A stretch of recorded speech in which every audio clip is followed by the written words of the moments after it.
Selamat malam semua. Perkenalkan, nama saya Michael Martin Mantuning. Saya umur 18 tahun. Saya siswa SMK Pariwisata SMIP AKBP. Saya adalah perdana membuat video di YouTube. Judul yang akan saya buat hari ini adalah tentang cara belajar memaafkan. Di sini di ayat firman Tuhan di Mika 7 ayat 4, di Mika 7 ayat 18 dikatakan, "Siapakah Allah seperti engkau yang mengampuni dosa dan yang memaafkan pelanggarannya dari sia-sia miliknya sendiri, yang tidak bertahan dalam murkanya untuk seterusnya, melainkan berkenan kepada kasih setia."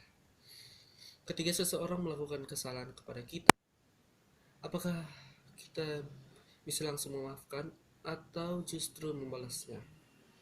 Itu menjadi pertanyaan umum.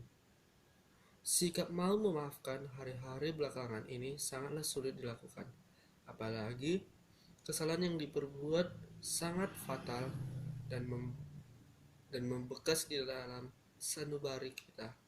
Mungkin yang ada di pikiran kita adalah rasa dendam dan hanya kata maaf di mulut saja, bukan kata maaf yang sesungguhnya. Tuhan Yesus mengajarkan kita untuk memaafkan orang lain dengan tulus. Ketika ada orang lain berbuat salah dan langsung meminta maaf, apakah kita tetap akan menghukum orang tersebut? Pada malam hari ini saya ingin memberi cerminan buat masyarakat maupun buat teman-teman yang ada di YouTube. Maukah kita memaafkan seseorang? Maukah kita memaafkan tanpa ada rasa dendam, iri maupun benci? Sebab di Mika 7 ayat 18 tadi sudah dijelaskan, siapakah Allah seperti engkau yang mengampuni dosa dan yang memaafkan pelanggaran dari sia-sia miliknya sendiri, yang tidak bertahan dalam murkanya untuk seterusnya, melainkan berkenan kepada kasih setia. Firman Tuhan dalam Lukas 10 ayat 27. Anda bisa membuka di Alkitab, baik itu di rumah maupun di Android. Kata firman Tuhan yaitu, jawab orang itu, kasihilah Tuhan Allahmu dengan segenap hatimu dan segenap jiwamu dan segenap akal budimu, dan kasihilah sesamamu manusia seperti dirimu sendiri. Mungkin di masyarakat maupun di teman-teman ada di YouTube, mungkin mengasihi musuh itu sangat sulit, tetapi ternyata mengasihi itu sangat mudah. Sebab mengasihi itu atau memaafkan itu dapat memberi kita 3 positif bagi tubuh. 1, mengurangi stres. 2, mengurangi tekanan. Dan ketiga, membuat diri kita tidak nyaman.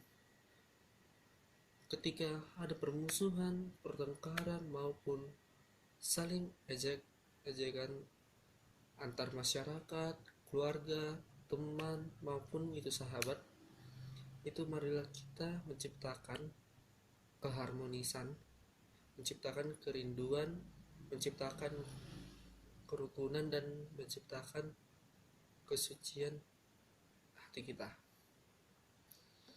Mengasihi Tuhan tapi tidak mengasihi sesama, itu sama aja kita masih memiliki sikap egois dan merasa paling benar. Itu adalah sangat betul, dan saya sudah mengalami sendiri bahwa mengasihi Tuhan tapi tidak mengasihi sesama berarti kita masih memiliki sikap egois dan merasa paling benar. Pada ayat 21 mengatakan, saat Petrus bertanya kepada Yesus, sampai berapa kali dia harus mengampuni saudara-saudaranya jika berbuat salah, apakah sampai 7 kali? Tuhan Yesus memberikan jawaban yang di luar dugaan. Seperti yang tertulis di dalam ayat 22, Yesus berkata kepadanya, bukan, aku berkata kepadamu, bukan sampai 7 kali, melainkan sampai 70 kali 7 kali. Itu artinya kita harus saling mengasihi sampai ratusan ribuan bahkan miliaran memaafkan. Apalagi buat sahabat kita di saat momen udah mau siap,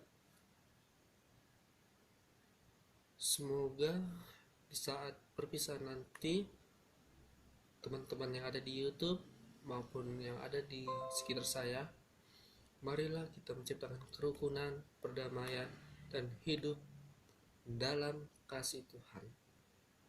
Hanya inilah khotbah saya berikan, dan mohon maaf jika saya bukanlah pendeta, melainkan saya ingin menyebarkan kasih dan firman Tuhan kepada kita masing-masing, dan semoga di dalam hati kita menciptakan kedamaian, rindu akan Tuhan, dan selalu mencapai keinginan yang kita inginkan. Dan buat teman-teman yang ada di YouTube maupun di sekitar saya yang menghadapi UNBK, ujian sekolah maupun ujian praktek, baik itu di SMA, SMK, semoga lancar UN-nya, lancar ujian sekolahnya, dan mendapatkan nilai yang bagus. Terima kasih.